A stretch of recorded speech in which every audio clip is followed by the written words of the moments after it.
C'est bien l'heure de vous informer. Bienvenue à ce journal sur Congo 26 Télévision. Voici les grands titres. Une pluie d'actions s'annonce contre Joseph Kabila après la levée de ses immunités par le Sénat. La justice militaire prévoit entre autres d'émettre un mandat d'arrêt international avec l'aide de l'autorité de tutelle et la désactivation de son passeport diplomatique. Un nouveau passeport biométrique sécurisé sera mis en circulation dès le 5 juin prochain. Ce document de 38 pages, au lieu de 32 comme de coutume, est armé contre la fraude selon le ministère des Affaires étrangères. Et puis, examen d'État 2025, les épreuves préliminaires, c'est dans 5 jours exactement. Les finalistes du secondaire affronteront respectivement la dissertation, le jury pratique et le français oral, alors que la session ordinaire est prévue du 28 au 31 juillet. Motif avancé, les perturbations liées au mouvement de grève. Madame, Monsieur, c'est tout pour le sommaire. À présent, le développement. Ouvrons ce journal par cette nouvelle. Le gouvernement de la RDC a annoncé dans un communiqué de 27 mai la mise en circulation d'un nouveau passeport biométrique plus sécurisé et conforme aux standards internationaux. Ce nouveau document passe de 32 à 38 pages et coûtera 75 $ américains. Son obtention se fera uniquement en ligne à partir du 5 juin via le site officiel du ministère des Affaires étrangères. Le gouvernement rassure que les détenteurs de l'ancien passeport pourront continuer à l'utiliser jusqu'à sa date d'expiration. Les deux versions coexisteront jusqu'en 2030. La présence de Joseph Kabila à Goma suscite de vives réactions au sein du gouvernement. Pour les autorités, l'ancien président porte une part de responsabilité dans les exactions commises dans les zones occupées par le Rwanda. Un questionnaire officiel sera en préparation pour exiger des explications sur sa prise de position passée. Suivez le ministre du Commerce extérieur lors du briefing à la presse. Est-ce le fils de son père, le président Laurent Désiré Kabila, assassiné en 2001 par la mafia rwandaise, qui est entrée à Goma, capitale du Nord Kivu, sous contrôle des mêmes Rwandais? Ça, c'est la première question. Faites parvenir ces questions aux journalistes qui sont à Goma. Deuxième question. Est-ce le fils de Musée qui a relancé le dialogue de Sun City en 2002 et qui a ramené les rebelles près de lui en acceptant la formule 1+4? Amenez cette deuxième question à Goma. Troisième question. Est-ce le fils de Laurent Désiré Kabila qui a affronté et vaincu l'insurrection de Gilles Moutebousi et de Laurent Kunda en 2004 à Bukavu? Quatrième question. Est-ce le fils de Musée qui, à mon avènement à la tête de la province du Nord Kivu, comme premier gouverneur élu, a piloté les opérations contre Laurent Kunda? Sixième question. Est-ce le fils de Musée qui, en janvier 2009, a demandé l'arrestation de Laurent Kunda par l'armée rwandaise et accepté l'arrivée de cette même armée au Nord Kivu à travers l'opération Umoja-Wetu, je l'ai dit, du 25 janvier au 25 février 2009, et consécutivement, est-ce le fils de Musée qui avait demandé au président de l'Assemblée nationale de l'époque de démissionner parce qu'il n'était pas informé de l'entrée des troupes rwandaises? C'est le bourreau de la population qu'il a dirigé pendant 18 ans, avec plus de 5 millions de déplacés et de réfugiés victimes de la barbarie du M23. Est-ce encore lui qui a pleuré le colonel Mamadou? Est-ce encore lui qui a pleuré le général Baouma? Non. Est-ce encore lui qui se souvient qu'il y a eu 10 000 morts à Goma, qu'il y a eu 5 000 morts à Bukavu? Est-ce encore lui? Voilà les 12 questions.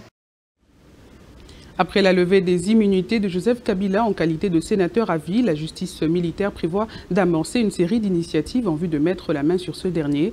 Il sera entre autres question de lancer un mandat d'arrêt international, de suspendre ses avantages d'ancien chef de l'État et de désactiver son passeport diplomatique ainsi que d'autres étapes. Suivez. Selon l'auditeur général militaire, le lieutenant-général Likoulia Bakoumi, qui réagissait à la levée des immunités parlementaires de l'ancien président de la République en sa qualité de sénateur à vie, les concernés fera l'objet d'une série de préventions pour qu'ils répondent de ces actes devant la plus haute juridiction militaire. Cet officier général d'armée envisage de saisir le pays où il réside pour le moment en vue de son extradition vers la République démocratique du Congo. Cette action s'accompagnera de la désactivation de son passeport diplomatique, sans oublier l'annulation de tous les privilèges liés au statut de l'ancien président. Il est aussi question de la suppression de son salaire d'ancien président. Le ministre de la Justice sera de son côté sollicité pour émettre un mandat d'arrêt international. Ces différentes précautions sont envisagées au niveau de la haute cour militaire pour donner lieu à la prise de conscience collective que nul n'est au-dessus de la loi. Il faut rappeler que le Sénat, après avoir été saisi par la justice militaire, procédait à la levée des immunités de Joseph Kabila jeudi le 22 mai dernier, au terme d'un débat houlé sur le rapport de la commission Lutundula chargée de la question.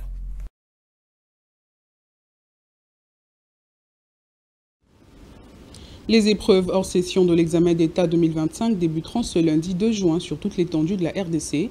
Le calendrier se décline comme suit. Dissertation le 2 juin, épreuve traditionnelle le mardi 3 juin, français oral du 4 au 7 juin et pratique professionnelle du 9 au 14 juin. La session ordinaire initialement prévue du 23 au 26 juin est reportée du 28 au 31 juillet 2025 en raison des perturbations liées au mouvement de grève dans les écoles publiques. Le ministère de l'Éducation appelle les finalistes à une préparation rigoureuse pour affronter ces épreuves cruciales.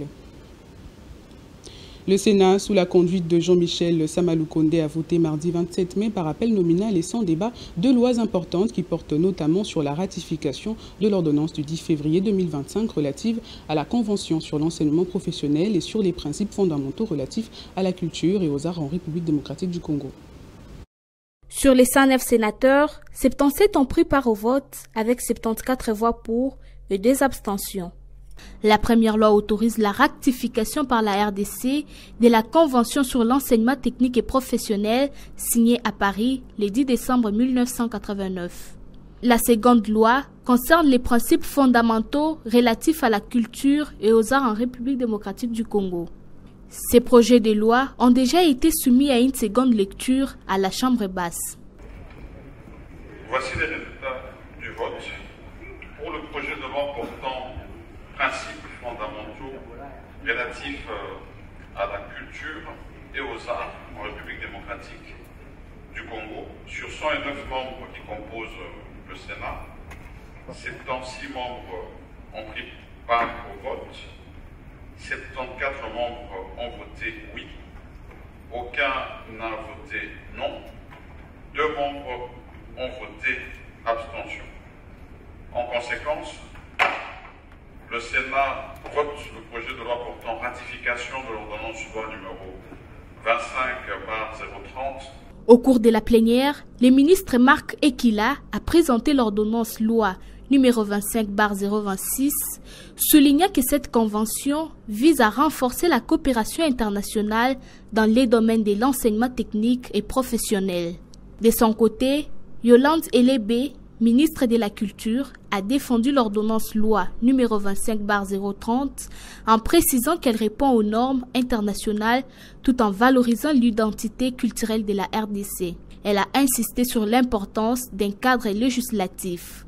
Après les exposés des motifs, quelques sénateurs ont proposé des motions d'ordre selon l'article 129 de la Constitution. Le ministère provincial des Transports de la ville de Kinshasa fixe au 31 mai 2025 la date limite pour l'identification de tous les taxibus, VTC et corbillards circulant dans la ville. Cette opération vise à renforcer la sécurité dans les transports en commun et à améliorer la mobilisation des recettes publiques. Des sanctions attendent les chauffeurs qui ne se conformeront pas à cette exigence. Circulation routière à Kinshasa, parlons-en. Difficile de traverser et circuler sur les actes bypass et rond-point Gaba. Chaussée délabrée, mauvais stationnement et délinquance de certains conducteurs font partie du lot quotidien des usagers de cette artère. Mais au-delà, c'est un nouveau chapitre de calvaire et un cauchemar qui traumatise les habitants de cette partie de la ville. Nadège Moabi a fait ce constat. Voici son reportage.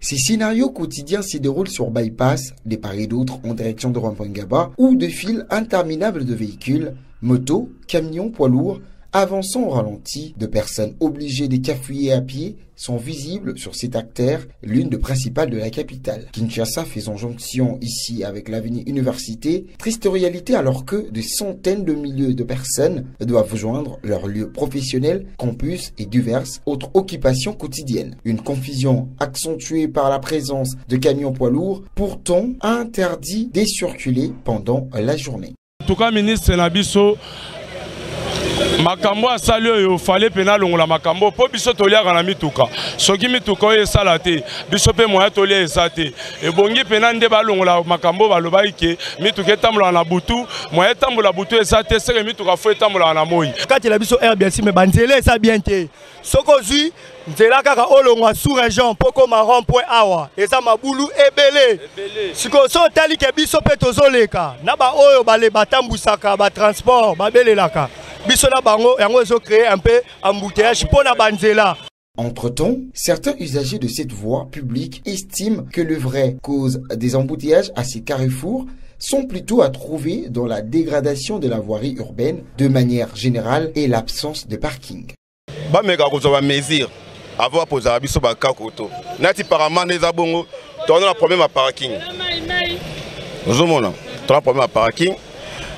Yami balé, tant que exemple na garé awa. Boy bisanga so net poste ya soulagement. Non ça on va.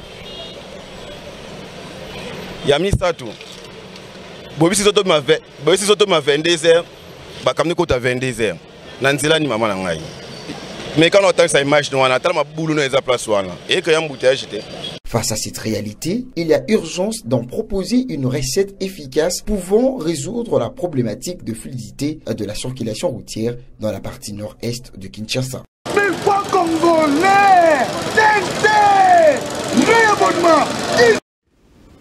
Il ne se passe plus un seul jour à Kinshasa sans qu'un cas de l'insécurité grandissante soit répertorié. Braquage, enlèvement, Kuluna, rap, la ville de Kinshasa serait-elle devenue invivable? Une horreur qui fait appel à l'urgence des sanctions dissuasives contre ces phénomènes. Et Ebenezer Bwanga.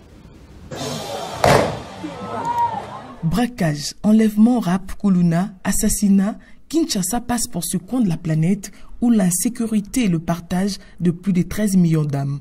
État de choses de nature enlevé à quiétude dans chaque habitant de la capitale congolaise. Situation dangereusement tolérée par les autorités ayant en charge la sécurité de personnes et de leurs biens. C'est tous les jours que des cas d'assassinat, de braquage, des affrontements entre gangs, des enlèvements visant des personnalités politiques, journalistes, défenseurs de droits de l'homme sont signalés, sans aucune initiative de dissuasion ne soit entreprise. Une réalité qui choque, étant donné que la capitale congolaise et ses habitants ne savent plus à quel saint se vouer. Le nouveau chef de la police provinciale, le général Israël Kantou, appelé ici au secours, et la diligence au regard de la gravité du fléau. Sa prise de fonction devrait sonner l'éclat de l'insécurité grandissante à Kinshasa.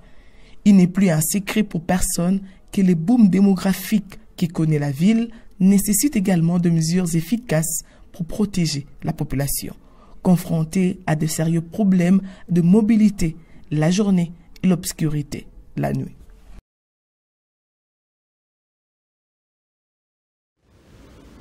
Sport, football, la Fédération congolaise de football, l'association FECOFA a annoncé ce mercredi qu'Aronwan Bissaka ne participera pas à la trêve internationale de juin prochain en France. Selon le communiqué officiel, l'arrière-droit récemment intégré chez les Léopards est contraint de déclarer forfait pour des raisons médicales personnelles. La RDC affrontera le Mali le 5 juin et le Madagascar le 8 juin en match amicaux.